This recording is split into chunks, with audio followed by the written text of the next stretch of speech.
রমতুলি Islamic ওয়ার্ল্ডে আপনাদের স্বাগতম।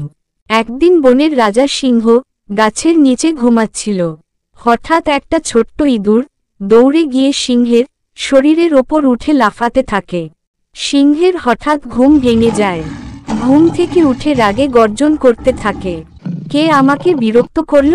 ইঁদুরটা কাঁপতে কাঁপতে বলল, প্লিজ আমাকে ক্ষমা করে দিন রাজা মশাই, আমি ভুল করে চলে এসেছি, আর কখনো এমন হবে না। সিংহ হেসে বলল, তুমি এত ছোট, তোমার কি বা ক্ষতি করার ক্ষমতা আছে? যাও, তোমাকে ক্ষমা করে দিলাম। ইঁদুর বলল, আপনি আমাকে দয়া করেছেন, ইনশাআল্লাহ একদিন আমিও আপনার উপকার করব। সিংহ হেসে বলল, একটা ইঁদুর আবার আমার উপকার করবে? কিছু দিন পর সিংহ জঙ্গলে হাঁটছিল। হঠাৎ শিকারীর পাতা জালে আটকে গেল। সিংহ অনেক চেষ্টা করেও জাল ছিঁড়তে পারল না। সে গর্জন করতে লাগল। ইঁদুরটি দূর থেকে আওয়াজ শুনে ছুটে এলো।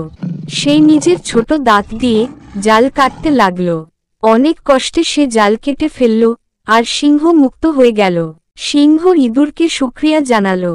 ইঁদুর তখন বলল, রাজা মশাই আমাকে চিনতে পেরেছেন? আমি সেই ইঁদুর যে কি না আপনার ঘুমের ডিস্টার্ব করেছিলাম।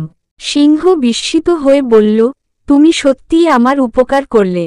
আমি ভুল করেছিলাম, ছোটদের অবহেলা করা উচিত না, আমাকে ক্ষমা করে দিও। ইসলামিক শিক্ষা, অহংকার হারাম, আল্লাহ তাআলা অহংকারকারীদের পছন্দ করেন না। দয়া করা সুন্নত, ছোটদের প্রতি দয়া করা। আমাদের প্রিয় নবী হযরত মুহাম্মদ সাল্লাল্লাহু আলাইহি ওয়াসাল্লাম এর আদর্শ। সবাইকে মূল্য দিতে হয়, কেউ ছোট বা দুর্বল বলেই সে অপ্রয়োজনীয় নয়। উপকার করার সুযোগ ছোটদেরও থাকে, কখন কাকে প্রয়োজন হয় বলা যায় না। গল্পটি কেমন লাগলো কমেন্ট করে জানিও। ভালো লাগলে লাইক দিতে আর আমাদের চ্যানেল সাবস্ক্রাইব করতে ভুলো না, যাতে আরও সুন্দর সুন্দর গল্প পেতে পারো।